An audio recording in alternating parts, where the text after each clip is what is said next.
Meditation on unhappiness.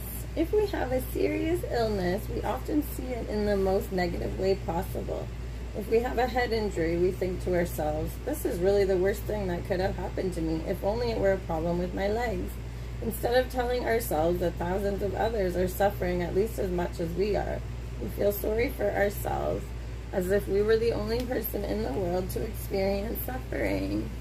And yet it is possible to adopt the reverse attitude and to think, if our arms are paralyzed, I can no longer use my arms, but at least my legs can still support me.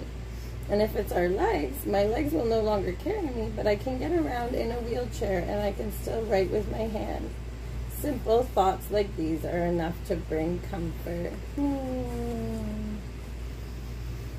Happy meditating.